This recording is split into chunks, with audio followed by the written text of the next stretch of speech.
Good morning, folks. I'm Tom McLaughlin, columnist for the local paper and a few other papers, and I'm here on Left and Right. It's Wednesday, July the 22nd, and with me in the left chair this week is David Jones. He is a history teacher at Fryeburg Academy and an instructor some at Granite State College. And do you teach U.S. history there? I mostly teach European, Western Civ, economics, Okay. ethics, but I also teach American government at the college Okay. level and U.S. history. Okay, good. Yeah, and David, I had, in response to one of my columns, David had written a letter to the editor. Now, I knew David a little bit. Yep. When I taught in 8th grade, I had two of his children, and so I met him at a parent conference, and we have mutual friends. Yep. And so I invited him on the show, and here he is. So Glad to be here. thank you, welcome. So we have to start with two questions from our producer, and neither of us has seen these questions. All right. Over the past week, federal law enforcement personnel have been using unmarked vehicles to drive around downtown Portland, Oregon, and detain protesters. Some of those arrested claim they were taken with no explanation of why they're being arrested. Do you think that federal officers were needed to quell protesting, and do you agree with the tactics used? Well, do you feel like you want to do that? You want me to tackle it first? Well, why don't you go first? You're the host. Okay, all right. Well, let's see. Do you think the federal officers were needed to quell protesting? I'll use that one first. I think some law enforcement personnel are needed to quell protesting, yes, in many cities around the country where these protests have, not to quell protesting, I should rephrase that. No, they shouldn't quell protesting. They should quell riots, which result from protests in many cases and have gone on in Portland, Oregon for 54, 55 days. And local officials, the mayor, the governor, are not quelling protests. As a matter of fact, they are almost sanctioning these, not protests, these violent acts against police and against property. Those do need to be quelled. Do I think that federal law enforcement officials should be used to quell local protests? I do not. Not unless the governor invites them in. I think it's tough for Trump. It's tough for many of us to watch what is happening and see that in places like New York City, that Mayor de Blasio is telling the police to back off, and in many other cities they are too. And the protests, the riots and the damage and the looting and assaults on police are escalating, and police are, morale is down, to say the least. For example, in New York State, I read yesterday, I think it is the State Troopers Union is advising state troopers to pull out of New York City because it's too dangerous for them. Injuries, flying bricks, etc. In the so-called peaceful protest that mainstream media depicts them, you'll get 50 police officers hit by flying bricks and stones and so forth. Now, we're in a situation, I had told you that this is one of the things that I intended to cover today, as well as after we cover your letter to the editor. But federal officials, now Trump his advisors are telling him, you do have authority to defend federal property wherever in the country it exists, if it's under assault, if it's threatened damage, and so forth. So that would include the physical plant as well as the personnel inside. And so he's doing that. That's my understanding of why the federal officers are there. So let's see, the second part of the question was, Do I think they're needed to quell protesting, to quell riots? Yes. No, but not federal officers. Not yet. But federal officers to quell assaults on the property, federal property and personnel within, yes, I do think they are.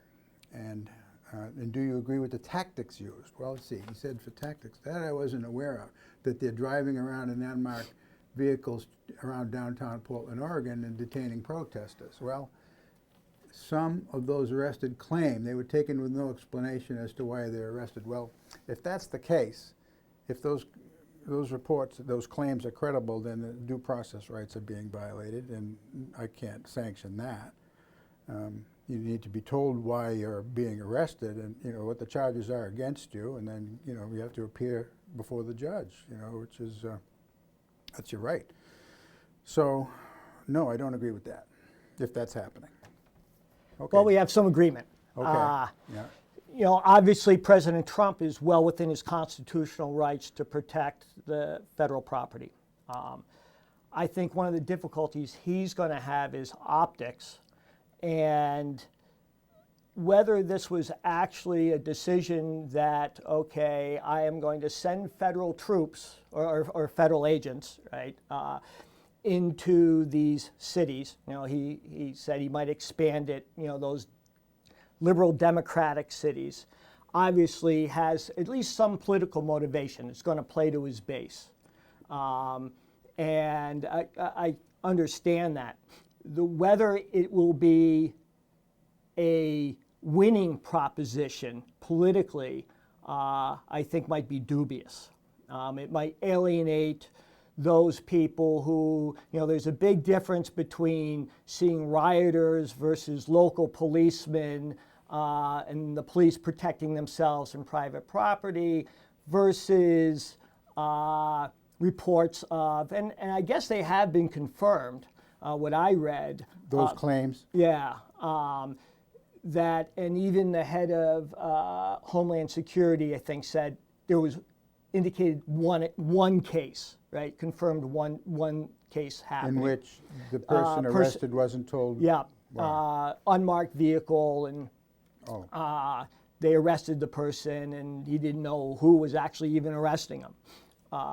So that, you know, that optics could, you know, that kind of voter who is, you know, I don't, like most people, we don't like riots, but is this reaction to the rioters going to play into the narrative that the militarization of policing has gone out of control? Has Trump played into that? And given that, how it's playing out in the media, is now their claims going to have greater justification, because here are, you know, people who are trained to combat terrorism,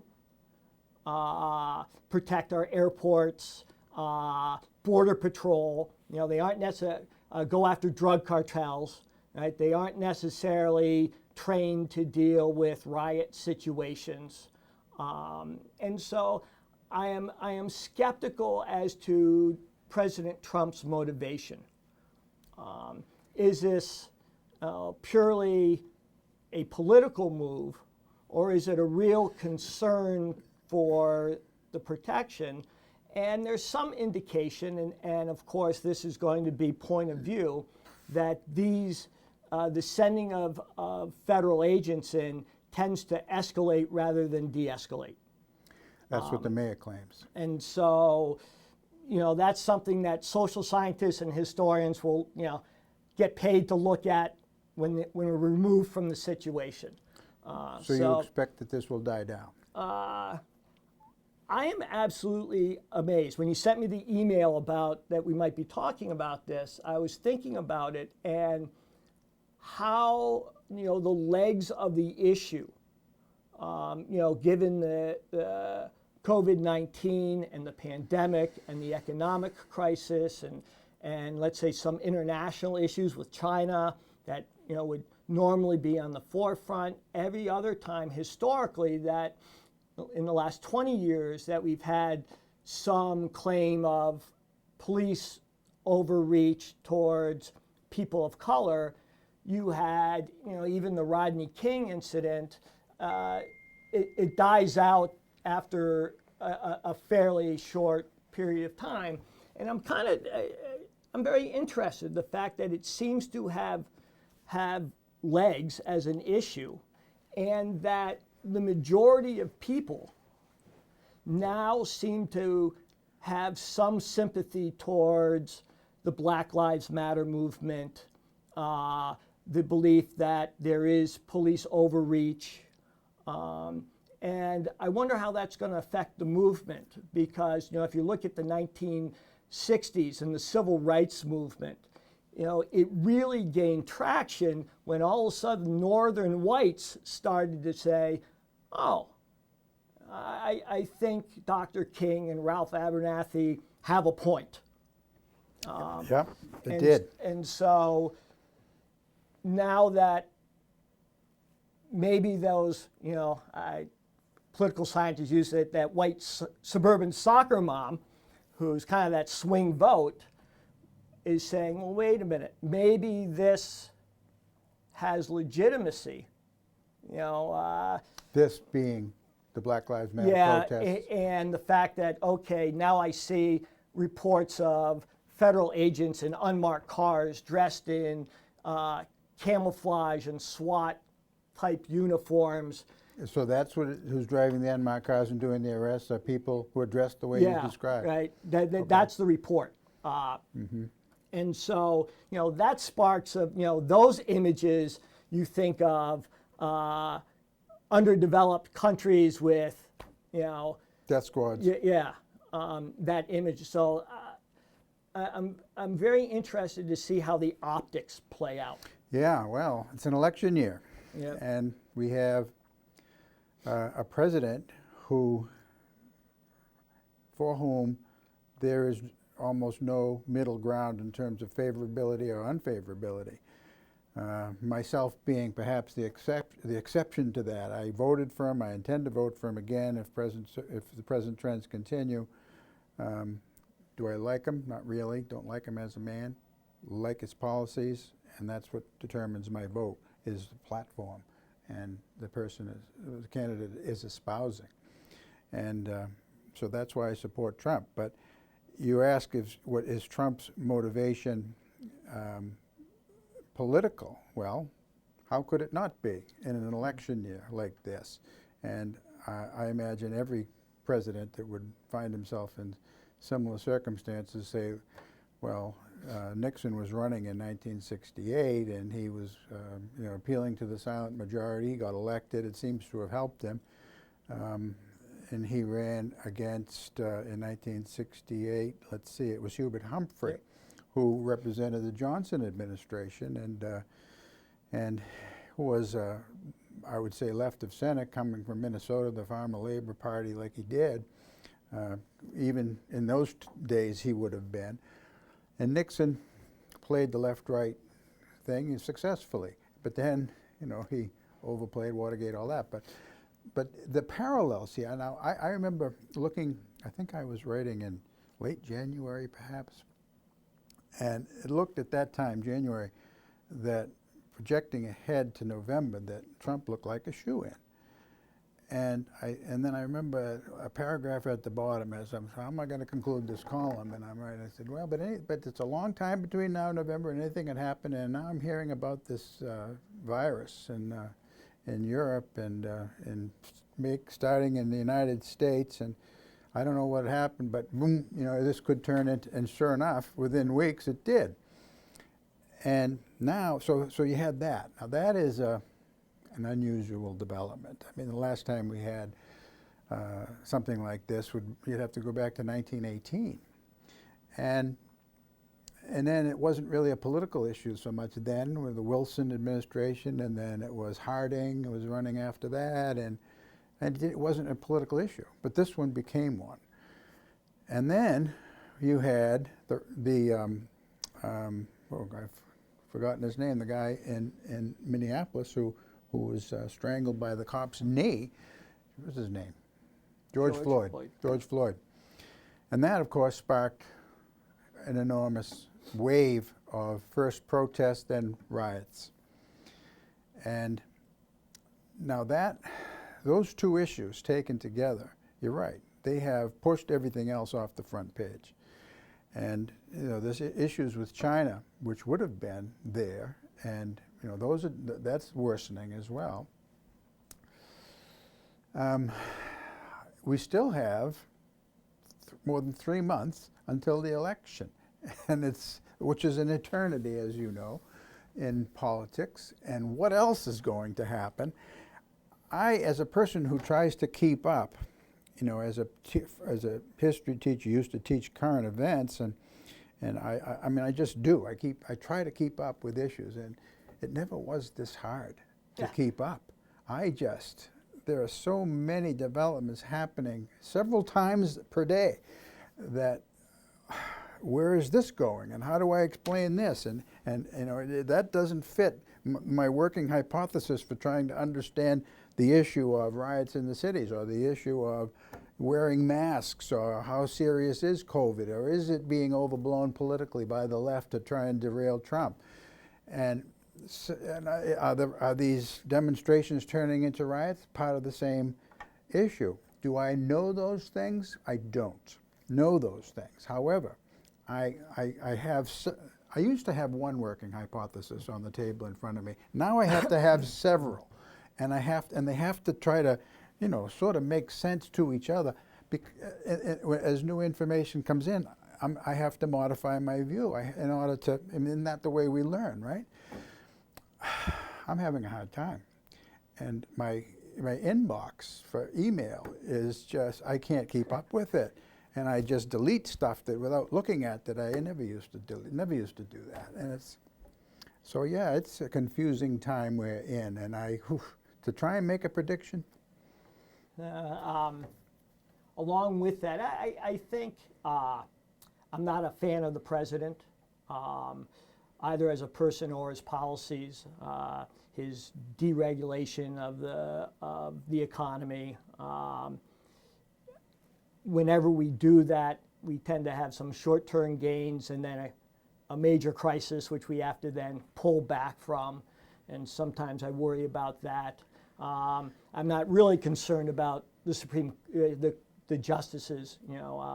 I think conservative justices or liberal justices tend to, when they get on the court, tend to maintain significant autonomy and to predict what a justice is going to. Certainly been the case lately. And that's always been the case. Earl Warren was supposed to be a conservative.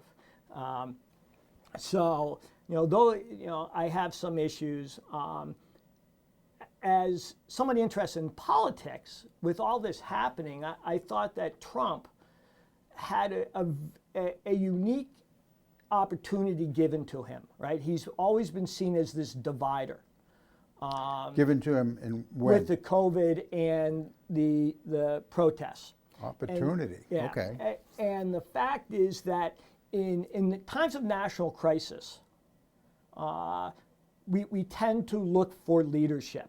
Now, yes. Those people who are staunchly anti-Trump, you're not going to persuade.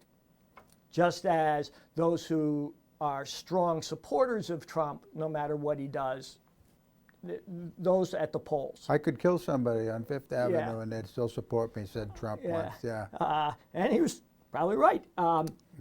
And so it's some of those swing voters. I still think they're there, that like yourself, voted for Trump but reluctantly. This was a time to quell some of their fears.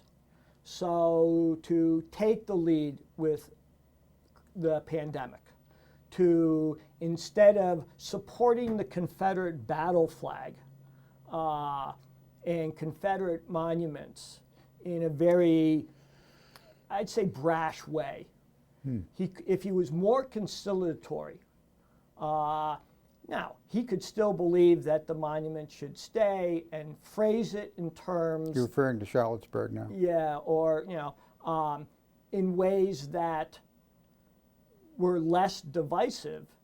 I think he had an opportunity for that kind of centrist Republicans' qualms towards Trump the person. To calm those qualms, Yes. centrist Republicans. And he didn't take that opportunity. I don't know whether it's simply not in his nature or whether his strategy is that, play to the base, mobilize the base, and hopefully they're going to drive me to victory regardless of everybody else. And I found that somewhat perplexing because people were looking for leadership, and he punted on the virus. But In what sense? well, I think instead of saying we don't have to, the federal government's going to take the lead. Right? This is a national healthcare crisis. Bringing governors together, right? Really kind of building that sense of we're in this together. It is, think of kind of that wartime mentality. Like when he has press conferences every day? Well, his press conferences tend to deflect away from me, right? From me? From Trump. Right? He was, deflecting. Blaming others? Yeah, not to say overtly, but there was enough to not seize the moment per se. And so I think he allowed those who are opposed to him enough To ammunition. take the high ground? Yeah, enough ammunition to say, see, right? His movement to give it to the states isn't out of a philosophical understanding of American federalism and states' rights and state power. It's simply I don't know what to do, so I'll punt to them. it showed weakness. So that's what you meant by punting. Yeah. All right, I get it. Showed weakness, and I think he had an opportunity. I think he didn't take it. So on the virus, how about now with the riots? With the riots, if he had,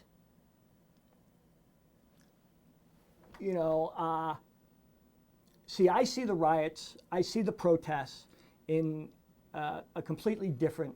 I step back and try to be a historian, and I actually see it as a continuation of the American Revolution. There was a very interesting paper by a guy named Nigel Pleasant. He's a professor actually in England. And he talked about in terms that in some respects the American Revolution was a moral revolution. It simply wasn't a political one. And guided by all men are created equal, endowed with inalienable rights. Every school child knows that. And so I would hope so, but I think that's less and less true. Yes, I agree with you. He argued that there was a very narrow definition of all men in the 18th century. It was men of property. And so as men would be not slaves and not women. Yep, or property-owning males. Okay. And our history has not only been defined by redefining what men meant, but what the enjoyment of life, liberty, and pursuit of happiness was. And so he makes the argument, and I found it kind of compelling, that throughout our history, we've excluded groups from enjoying the full rights and privileges of citizenship. We, meaning whatever the powers that be, in the age. Yeah.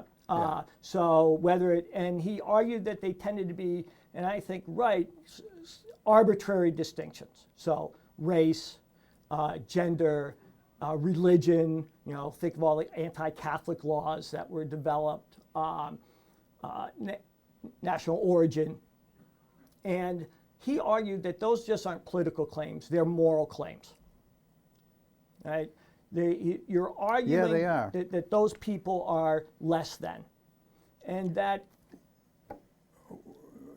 he would argue, this Nigel fellow, saying that Madison and Jefferson or those signers of the Declaration, no, Declaration. Yep. So that they were excluding. Well, society, yeah, it was society, not necessarily their individual people, but within the societal context. If you were a slave, you couldn't vote. Right. If you were female, you couldn't vote. And Slaves got the vote many years before females Yeah. got the vote. and he said that Former slaves. Yeah, he viewed it as being, a moral claim against that class of people, and so he sees history. So the Declaration was a moral claim against classes of people being slaves and being women. Well, within the And context non-property owning white men. 19th century understanding of Okay, which it was, yeah, I 18th agree century, that right? it was. And remember, he borrowed that phrase. That idea comes from John Locke, Second Treatise of Government, who had a very narrow understanding of who the body politique was, and it comes out of his defense of the Glorious Revolution. So that's changed. No one in the United States is going to still maintain that reading of all men is the correct reading. Okay, was it intentionally ambiguous when Jefferson wrote it, do you think? No, I think he was a product of the Scottish and the English Enlightenment. He was a man of his time. He was? The idea. One of the more enlightened ones. Yep. The idea was for them to think that women had equal standing was not part of the, I hate this word, but paradigm they were working on. It just wasn't. Society's changed. Today we have people, some of these rioters are pulling down statues. Jefferson's, Washington's, Madison's, all three slave owners, but also others, Teddy Roosevelt, Frederick Douglass even. I mean, I can't understand that. That doesn't fit the narrative, but there it is.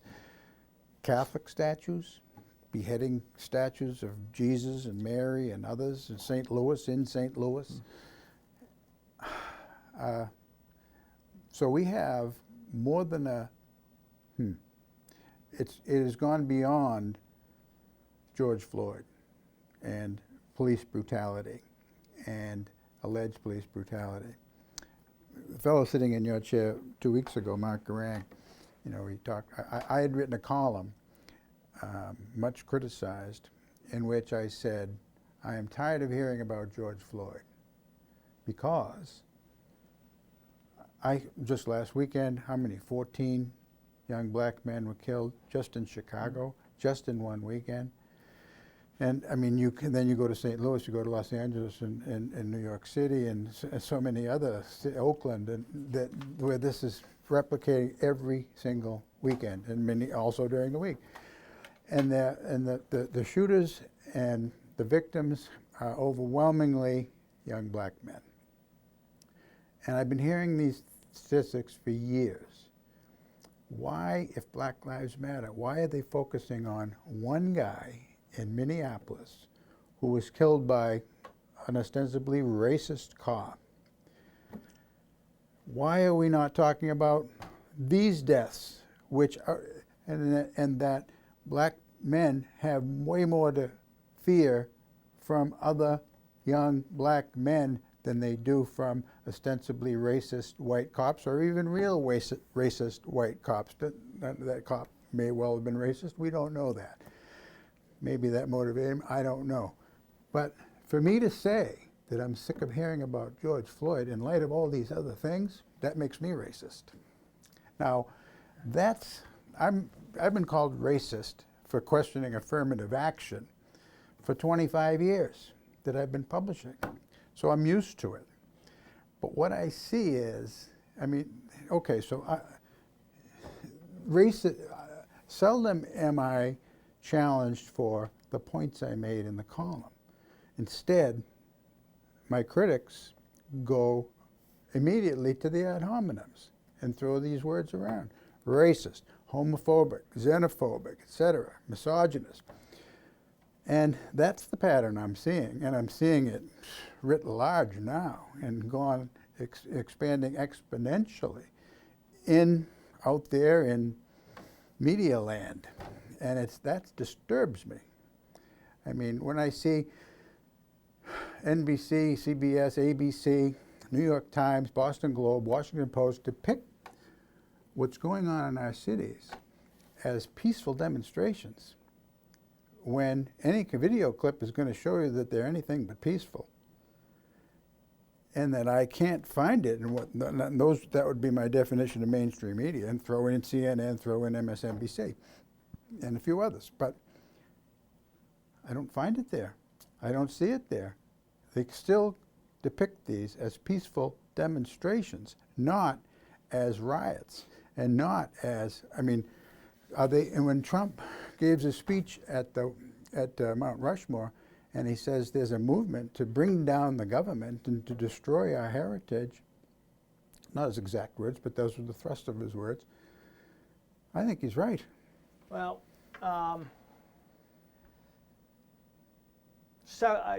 first of all, with heritage. With heritage, you yeah, said. Heritage is not history. David Lowenthal had a great quote, right? Heritage exaggerates, omits, and sometimes, frankly, just lies. And I think one of the arguments is that the standard heritage of the United States no longer speaks to a segment of our population. That's not their experience. No longer speaks to a segment? Yes, right? Part of the population. It's not inclusive enough. Right? It only speaks to a segment, you say. So if I'm a African American, right, the kind of the 1950s textbook version of American history is not my experience. And heritage serves a very important purpose, right? It's kind of like the Iliad, right? Homer, it's not history, but it told Greeks after the diaspora what it was to be a Greek. And so heritage does have a purpose, right? It creates a shared community. But the narrative has to be inclusive. And so with regards to race, now I agree, right? Tearing down statues of religious icons, I guess, unless we're in the iconoclastic controversy or, now, in the last few months.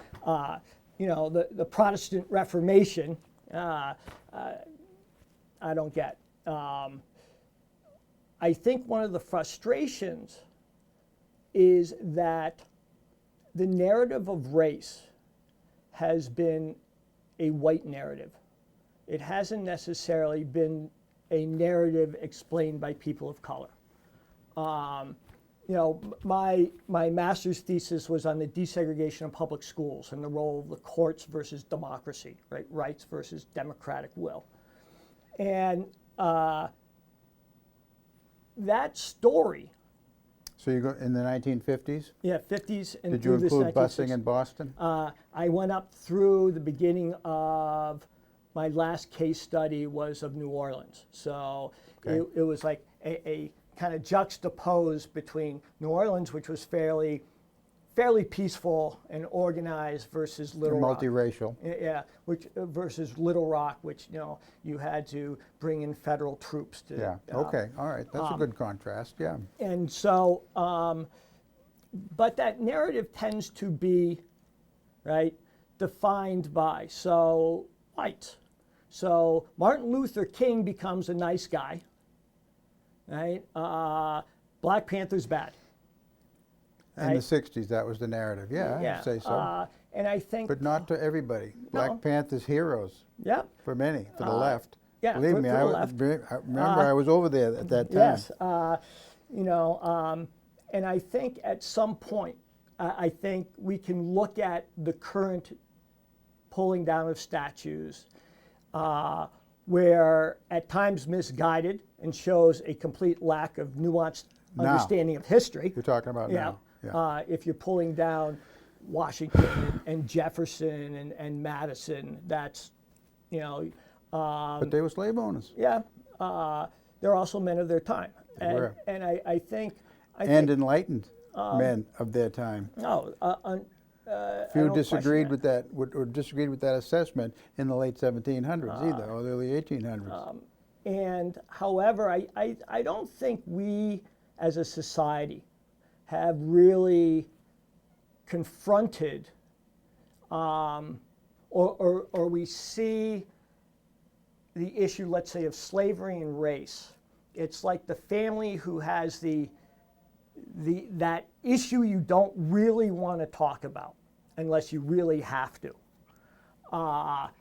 And I don't think we've had the complete, coming to an understanding of, its implications. You mentioned narrative, and as you were talking, I was thinking, how is the narrative that you referred to, which is a nebulous term, different from heritage? I mean, the heritage is an agreed upon narrative. Yeah. So where there had been pretty much one narrative, if you took 50s textbooks, as you alluded to, then pretty much, yeah. I mean, there was the left in the 20th century, but they never took center stage, and they didn't have the platform from which to launch their narrative, except on soapboxes here and there. But still, they had a huge impact. And in the Wilson administration, I mean, there were riots. Yeah. There were left-wing riots led by communists, led by anarchists. There were bombings. There were assassinations. Yeah.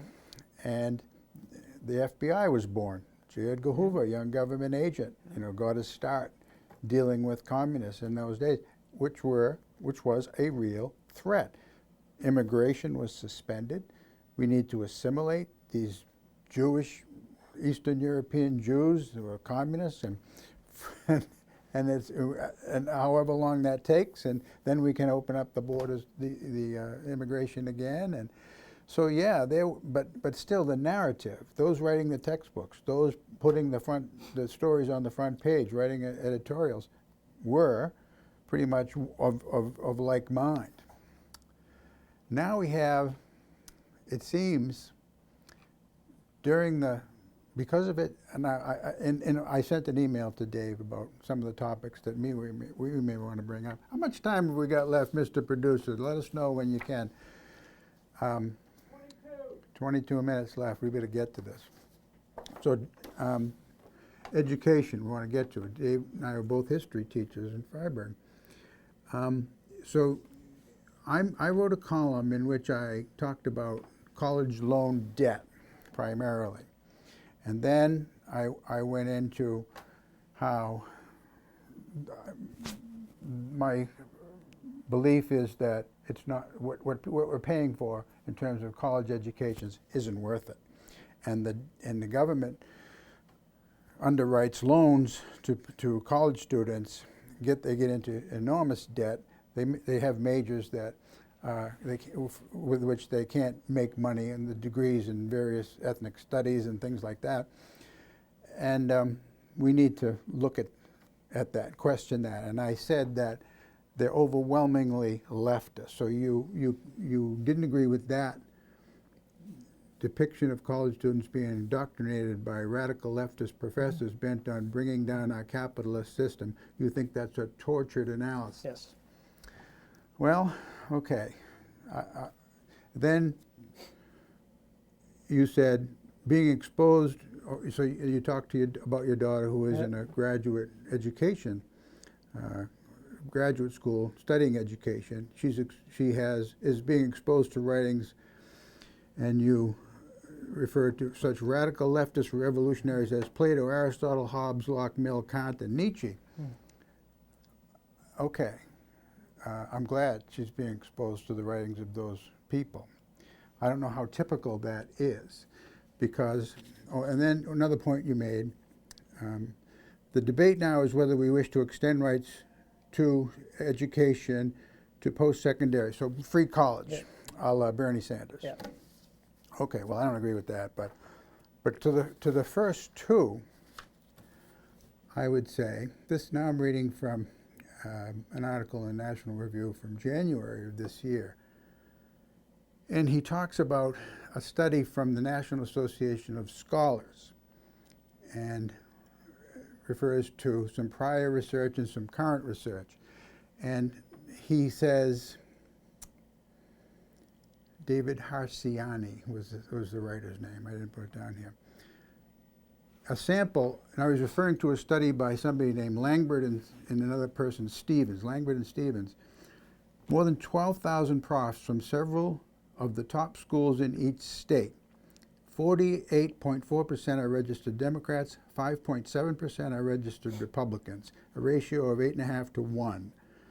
And then he says, 2,081 profs gave exclusively, now this comes from a Federal Election Commission database, over 2,000 profs gave exclusively to Democrats and only 22 gave exclusively to Republicans. An incredible 95 to 1 ratio.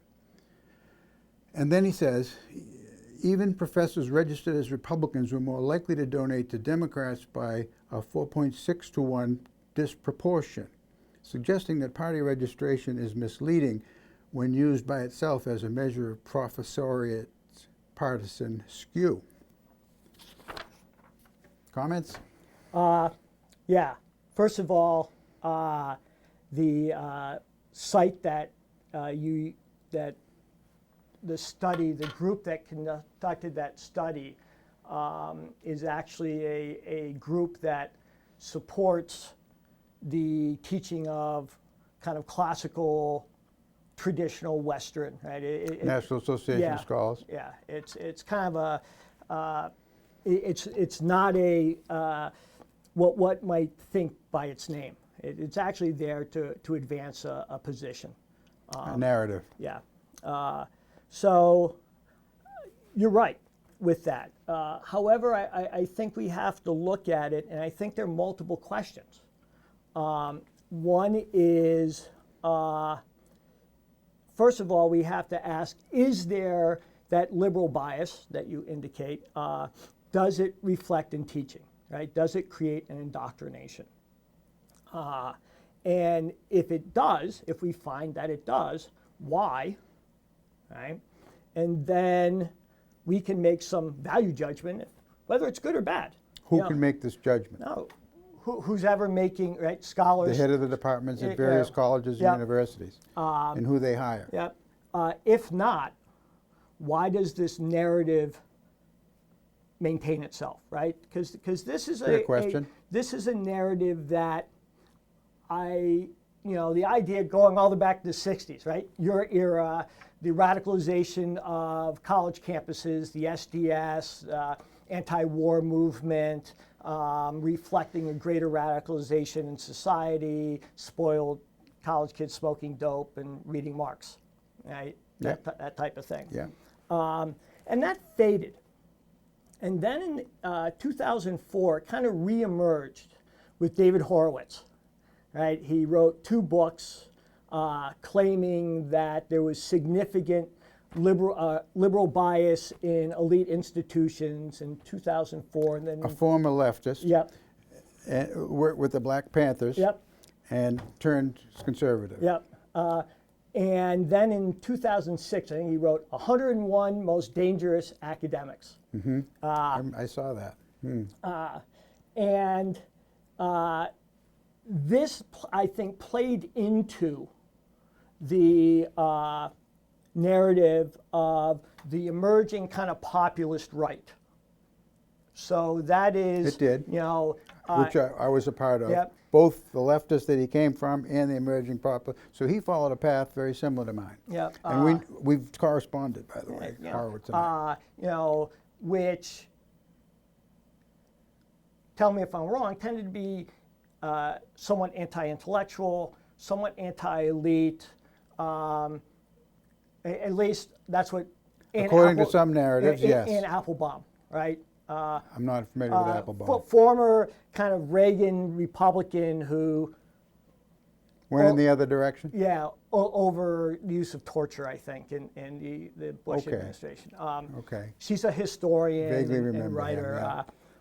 Him, and she argued that, she wrote a very interesting article on Laura Ingraham, and she was talking about the evolution of the conservative movement, which I think I'd like to talk to you about some other time, obviously, but seems to, in reading the Conservative magazine, right, this last issue dealt with trying to redefine. The magazine is called Conservative? Yeah, Not familiar with it. Redefine American conservatism in the era of Trump. It was kind of interesting.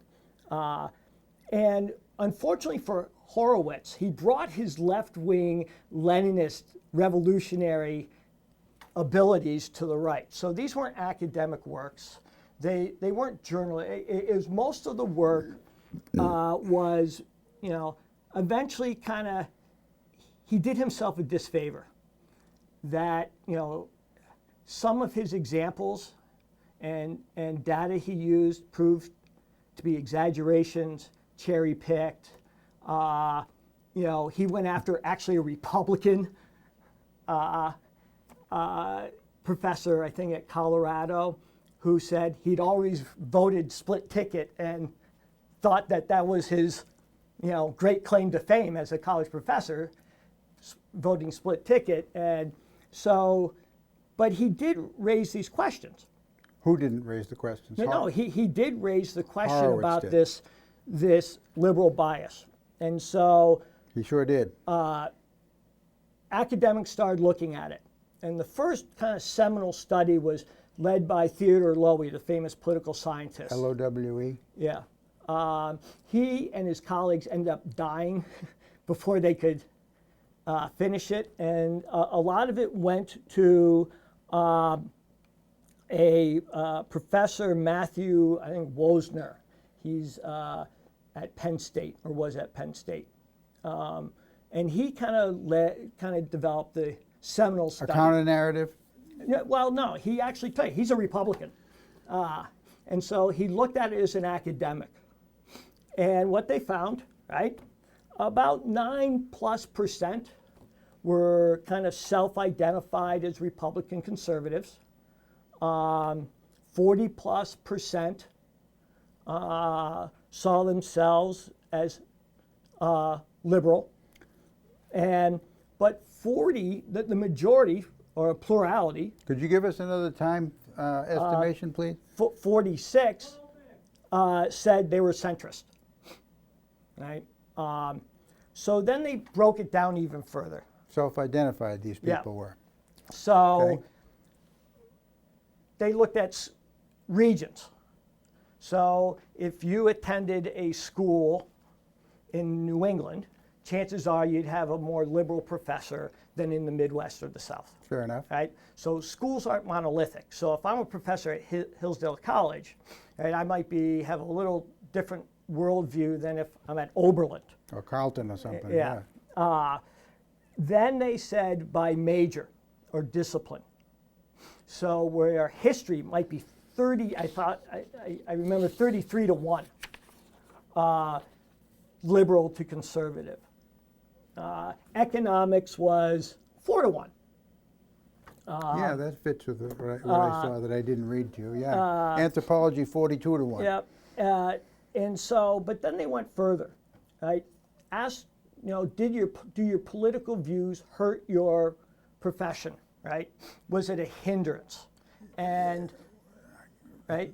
Define. Right. Well, they said, Does it make you biased in the way you present information? Did it hurt your professional development? So was there a bias against you? A good question. All right? right. Yeah. And what they found was there was no difference between liberal and conservatives. Okay. And actually, liberal professors, by I think 2 percentage points, felt that their ideas, their political position, hurt their professional career. Last thing I want to ask you is about when was this study done? Well, the study goes through, it started in the late 90s, and there's been subsequent studies.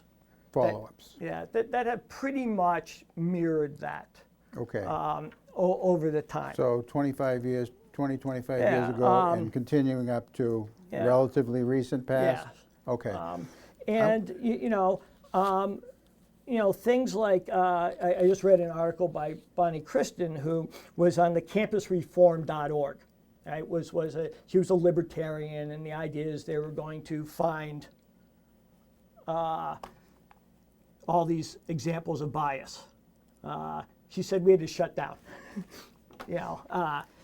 Okay. and Given that we don't have a lot of time left here, we probably have, well, we've got 10 minutes, so I'll take 5. And they'll give you the last word. But this comes from City Journal. I don't know if you're familiar with it, Manhattan Institute, which is Yep. a center-right, what would you call it? It's an organization, and it's a think tank. I don't think I wrote the author's name. Here he talks about education schools. Your daughter's at an education school in a graduate program. Now, education researcher David Steiner, who now is a dean at Hunter College. Yep. I'm not familiar with Hunter College, maybe you Yep. are. And Susan Rosen, I don't know who she is, did a study 2 years ago called On the Syllabi of Basic Foundations of Education and Methods Courses in 16 of the nation's most prestigious ed schools. Now, what would those be? Columbia would be one, and there's a few others. Harvard. Elsewhere in that the mainstays in foundation courses works of the foundations courses books would have been Paulo Freire. Familiar with him?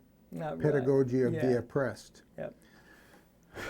These radical revolutionaries at about 1972 put that book in my hands, Pedagogy of the Oppressed. I looked at it, it was Greek to me. I still have it, but he's a revolutionary, Brazilian. Also, Henry Giroux, not familiar, a critical pedagogy theorist, and radical education writer Jonathan Kozol, you probably heard of, Death at an Early Age, etc. But mostly, the book heads the bestseller list at these ed schools. Bill Ayers, To Teach, The Journey of a Teacher, tops the bestseller list. Now, you know who Bill Ayers Yes. is. Bill Ayers, you referred to the SDS in the radical 60s, and you say they pretty much died out. The most radical of the SDS were the weathermen. Yep. Bill Ayers went around bombing banks, military installations with his girlfriend. Now, I don't know if they married, they're certainly together, Bernadine Dorn.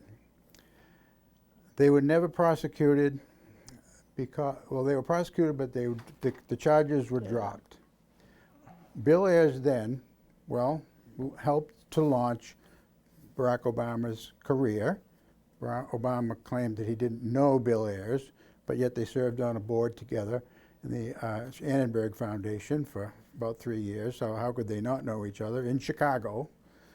And he claims that he launched his career in his living room, Ayers and Dorn. Now, he then became, after his charges were dropped, he went to Columbia, where he studied education, and he got a PhD.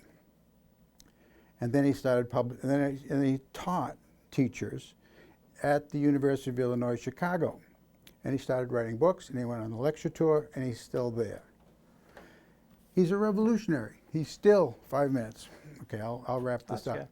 He still is a revolutionary. In the New York Times, he had an op-ed piece on September 11th, 2001, in which he said, I don't apologize for being a bomber, for trying to bring down the government. I wish I had done more bombing. So in 2011, he was clearly still a radical revolutionary trying to bring down governments. His books say we must teach for social responsibility, he says.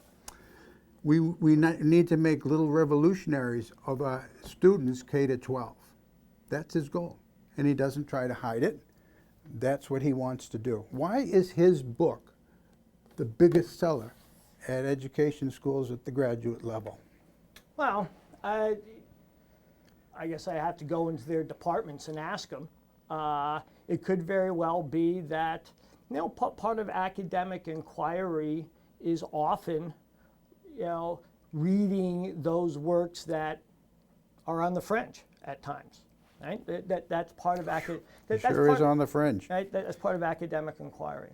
I think that the primary issue and my concern is that a belief that there's this systematic indoctrination of students, whether in high school or through the college level, that towards leftist ideology, however it's defined.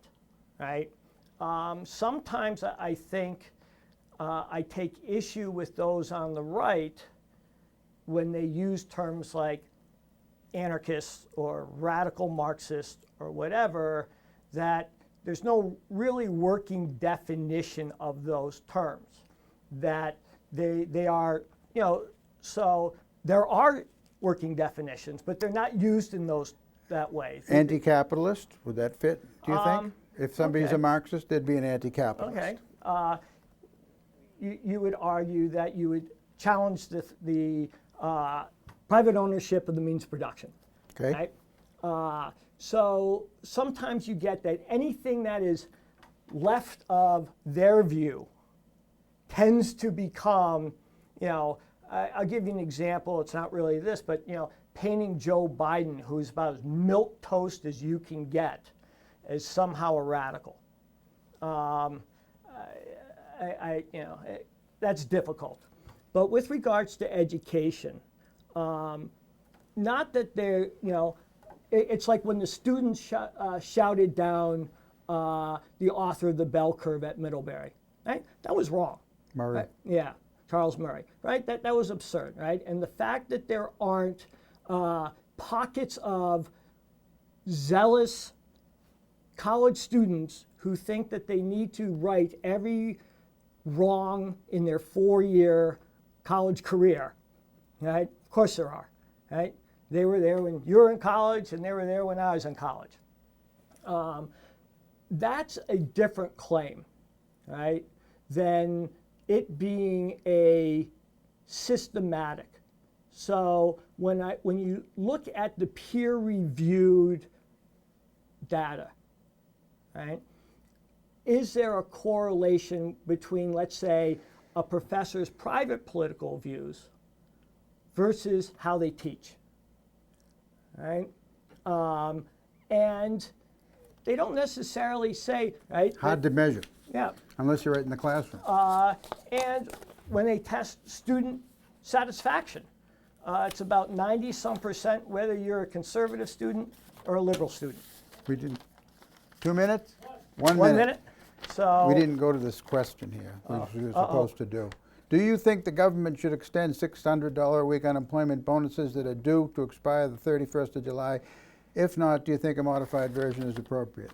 Yes or no, I guess, at this point. modified version. Okay, so you think it should be extended, modified, less money than 600 a week? Less. Okay. I guess I can't disagree with that. We have people that are really hurting out there, and it doesn't look like it's going to turn around. It's going to get worse. Yeah, but I'm concerned about the deficit, and I'm concerned about inflation, and I'm concerned about printing the money, they're creating it out of thin air that we're doing, and the implications of that are scary. There's so many things that are scary, huh? Would you agree? I would wholeheartedly. Yeah, man. I wish we had time to to pursue some of the questions you just brought up when I cut you off. That's okay. But I hope we can Maybe do it another again. time? Yeah, maybe we can do it another time. And This was fun. I can be in touch with you about when, but Yep. I want to thank you for coming, Oh. David, and it's been fun. Thank you. All right. Thank you, folks.